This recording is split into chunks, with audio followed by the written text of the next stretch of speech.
everyone, and welcome to LifeMission Church. It is good to be with you guys today, and it is the start of a brand new month. We are in summer. It is June. And hey, at the start of a brand new month, we get to do a lot of different things. And one thing we get to do is we want to celebrate birthdays. And if you have a birthday in the month of June, happy birthday. I hope that it is your best year yet. And we got so many fun things planned in store coming up this month that you don't want to miss it. But before I get going, I want to give a special shout out to our friends in Ottawa, Olathe, and a special shout out to my friend Anthony. What is going on, Anthony? It's good to see you. And our friends at our Kansas City, Kansas campus, it is good to be with you. And I have a question for you, like I always do, is how many of you like to be in the lead? You know, how many of you like to make the direction known, lead the way that it's going? How many of you maybe have played Mario Kart?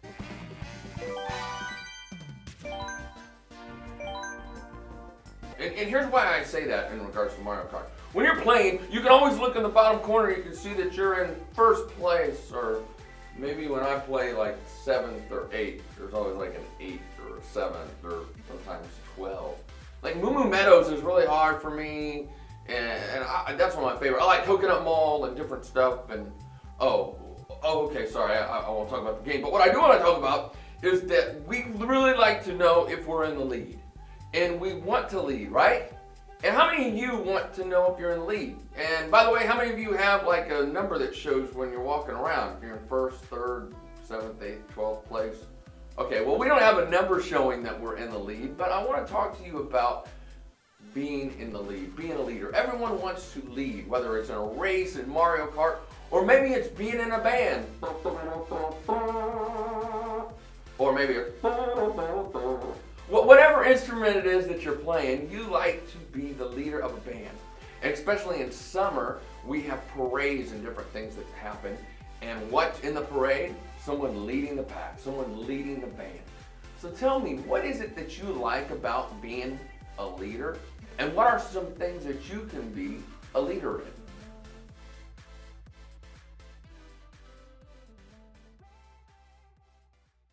Now, those are some interesting things that we can talk about when it comes to being a leader, whether we want to be the leader of a band, leader of a team, leader of something in school. We all want to be a leader. But if you look around you, there's all different kinds of leaders. And that's something that we really want to talk about, and we really want to focus on this month, is talking about leaders and how there's leaders in the Bible and how there's all different kinds of leaders. And today I want you to focus on someone who is a leader. And this individual is a very special person. And their name is Deborah. That's right, Deborah. Deborah was a judge in the Old Testament time of the Bible. And you can find her story in the book of Judges.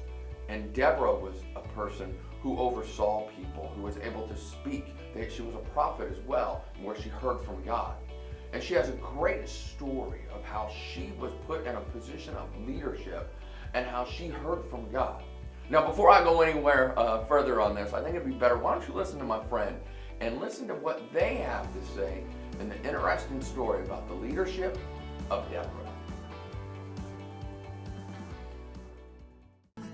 So part of God's story is about a woman named Deborah, and it goes like this. God's special family was in some trouble. You see, Israel had started to turn away from God and stop following him. But because God loved his family, he wanted to send them a reminder that he was in charge and that it was really important to follow him. And so, God allowed Jabin, the king of Canaan, to take over Israel. Now, Jabin had left Sisera, the commander of his armies, in control of Israel. And Sisera? Well, he wasn't exactly the nicest guy. In fact, the Bible tells us that he had over 900 iron chariots, which meant he was really powerful, and he loved to bully the Israelites. The Israelites tried to resist, but they couldn't do it on their own.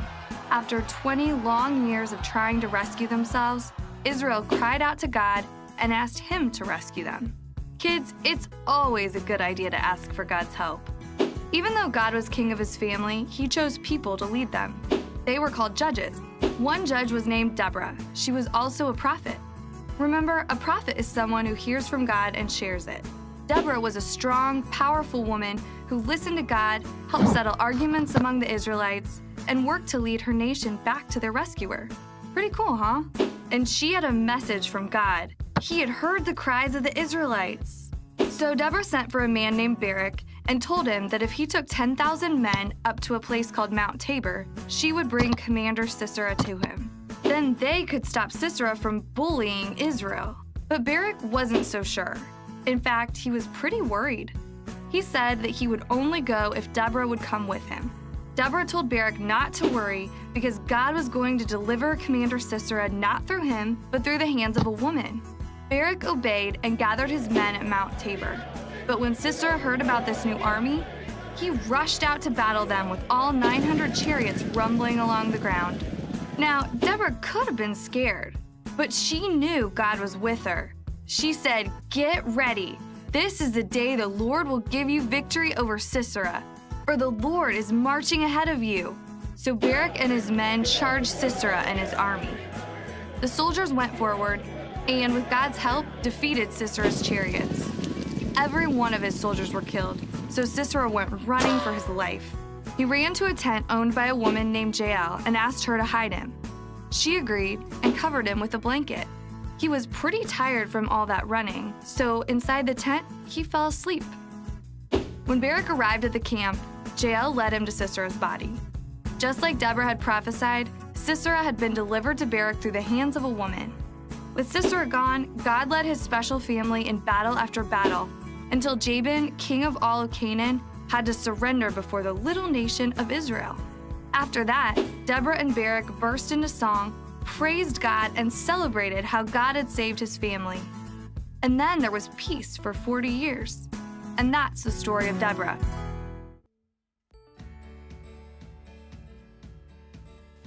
Now that's a very interesting story, and what's even better, it's like a movie or anything else, but it's true. It's from the Bible, God's Word. And it's amazing how God could use Deborah.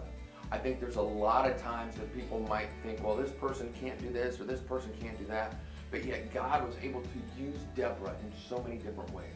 She was a fierce, brave leader in a time where people might not have looked upon her to do that.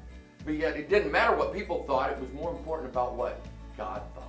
And about how she was able to lead people. She was able to read Barak, and how he was able to take over all of those chariots that were coming against him, and how they were able to lead the armies of God into victory. And here's the thing I want you to know, is that we don't have to think that we have to look or act or talk or dress just a certain way to be a leader, but yet how God can use us, can use everyone to be a leader. Did you hear me? Can use everyone. Yeah, you're sitting at home watching this, or you're sitting at KCK, Ottawa, or Olathe. God can use you to be a leader. But the thing that you notice about Deborah, and the thing that you're going to notice as we talk about this in the weeks coming up, is that these individuals, they didn't rely on how they dressed, or how they talked, or how they stood, or anything, but yet they relied upon what God was telling them. They were leaning upon God's instruction and understanding. And that's also something I want you to know about for this month's verse. This month's memory verse is Micah 6:8. Micah 6:8. And it says, "What does the Lord require of you?" You ever ask, hey, what's required of me? What do I need to do? Well, here's a good answer to that question. It's Micah 6:8. It says, "What does the Lord require of you? To act justly, to love mercy, and to walk humbly with your God." So, what kind of a leader can Deborah be in others? Well, to act justly, to love mercy, and to walk humbly with your God. Deborah is a great example of that. And how can you do the same thing in your life and be a leader among people among you?